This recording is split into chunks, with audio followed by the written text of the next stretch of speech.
Viewers எல்லாருக்கும் வணக்கங்க. எல்லாரும் எப்படி இருக்கீங்க? நல்லா இருக்கீங்களா? ஸோ இந்த புது வருஷத்தில் நான் போடுற முதல் வீடியோ இது. ஸோ கண்டிப்பாக நிறைய பேருக்கு ரொம்ப யூஸ்ஃபுல்லாக இருக்கும். புதினாவை ஊற வச்சோ, தண்ணியில் ஊற வச்சோ, இல்லை தண்ணியில் கொதிக்க வச்சோ அந்த தண்ணியை குடிக்கிறதுனால எந்த மாதிரி நன்மைகள் நம்ம உடம்புக்கு கிடைக்குதுன்னு தான் இன்றைக்கி நம்ம பதிவில் பார்க்க போகிறோம்.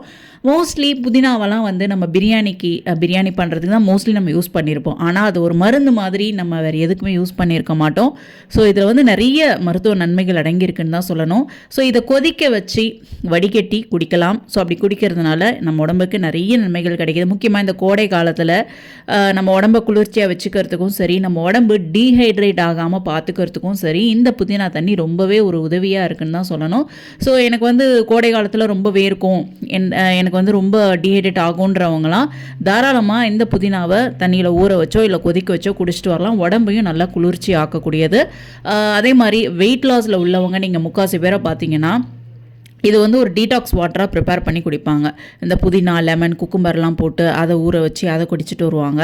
ஸோ வெயிட்டை குறைக்குமான்றது எனக்கு அது தெரியாது. ஆனால் வெயிட் லாஸில் உள்ளவங்க தாராளமாக இந்த தண்ணியை எடுத்துக்கலாம். ஏன்னா இது வந்து மெட்டபாலிசத்தை நல்லாவே இம்ப்ரூவ் பண்ணுது. ரொம்ப நேரத்துக்கு நம்மளுக்கு வந்து பசிங்கிற ஒரு உணர்வு வராமல் பார்த்துக்குது. ஸோ ரொம்ப நேரம் பசிக்காமல் இருந்தாலே நம்ம ஸ்நாக்ஸை தேடியோ சாப்பாடு தேடியோ போக மாட்டோம். ஸோ இதனாலேயே வந்து நமக்கு வெயிட் குறையிறதுக்கு ரொம்ப ஹெல்ப்ஃபுல்லாக இருக்குது. ஸோ இந்த மாதிரி விஷயங்களுக்கு நீங்கள் இந்த புதினா வாட்டரை வந்து நீங்கள் தாராளமாக பயன்படுத்திட்டு வரலாம். ஸோ இதனால் வெயிட் லாஸ்க்கு ஹெல்ப்ஃபுல்லாக இருக்குன்னு கூட சொல்லலாம். அடுத்து அப்படின்னு பார்த்தோன்னா உடலில் இருக்கக்கூடிய தேங்கி இருக்கக்கூடிய நச்சுகளை வந்து வெளியேற்றத்திற்கும் இந்த தண்ணி ரொம்ப ஹெல்ப்ஃபுல்லாக இருக்குது.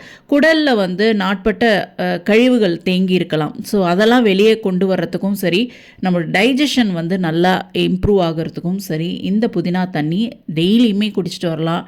இல்லை வாரத்தில் 4 முறையோ இல்லை 5 முறையோ நீங்கள் வந்து குடிச்சிட்டு வரலாம். ரொம்ப ரொம்ப ரொம்ப நல்லது. சில பேருக்கு இந்த வாய் துர்நாற்றம் பிரச்சனை இருக்கும். வாயில் வந்து ஏதாவது பாக்டீரியாஸ் அதிகமாக இருந்துச்சுனாலும் வாய் துர்நாற்றம் இருக்கும். சில பேருக்கு வயிற்றுப்புண் இருந்தாலும் வாய் துர்நாற்றம் இருக்கும். ஸோ அது என்னன்றதை பார்த்துக்கோங்க. இப்போ வாயில் வந்து பாக்டீரியாஸ் அதிகமாக இருக்குது, ஸோ அதனால் வந்து வாய் துர்நாற்றம் அடிக்குதுன்றவங்களாம் இந்த புதினாவை வந்து ஊற வச்சோ இல்லை தண்ணியில் கொதிக்க வச்சோ அந்த தண்ணியை குடிச்சிட்டு வர்றது மூலிமா அந்த வாய் துர்நாற்றம் வந்து படிப்படியாக குறைய ஆரம்பிக்கும். ஸ்கின்னை வந்து நல்லா ஜொலிக்க வைக்கக்கூடிய ஒரு உணவுன்னு கூட சொல்லலாம் இந்த புதினாவை. ஏன் அப்படின்னா இதில் வைட்டமின் சி வந்து ரொம்ப அதிகமாகவே இருக்குது. அது மட்டும் இல்லாமல் இதில் ஆன்டி ஆக்சிடென்ட்ஸ் ரொம்ப அதிகமாக இருக்கிறதுனால இந்த புதினாவை இந்த புதினா வாட்டரை நம்ம டெய்லி எடுத்துகிட்டு வரும்போது நம்முடைய ஸ்கின் வந்து நல்லா க்ளோயிங்காகவும் நல்லா யங்காகவும் இருக்கிறதுக்கு ரொம்ப ஹெல்ப் பண்ணுது. அதாவது ரிங்கிள்ஸ் எல்லாம் வராமல் பார்த்துக்குது. ஸோ ஸ்கின்னை பொறுத்த வரையில் இந்த புதினா வந்து ஒரு நல்லது, ரொம்ப ஒரு மிராக்கிள் பண்ணக்கூடிய ஒரு விஷயம்னு கூட சொல்லலாம்.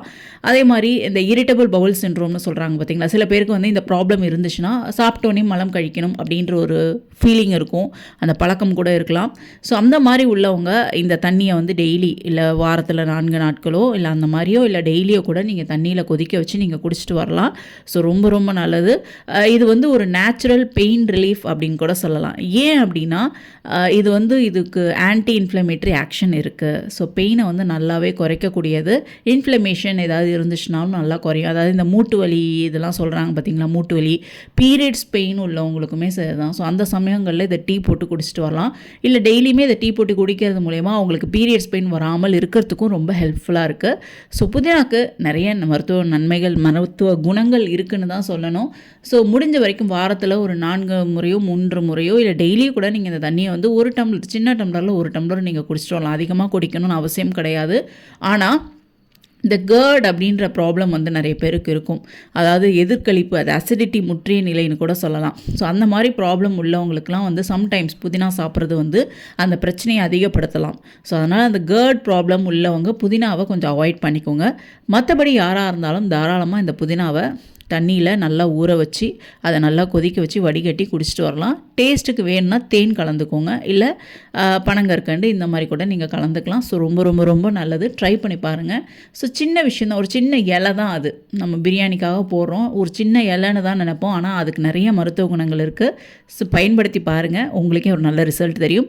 ஓகே வாஸ், நான் போட்ட இந்த வீடியோ கண்டிப்பாக உங்களுக்கு ரொம்ப யூஸ்ஃபுல்லாக இருக்கும்னு நம்புகிறேன். அடுத்து ஒரு நல்ல வீடியோவில் சந்திக்கிறேன். Thank you so much.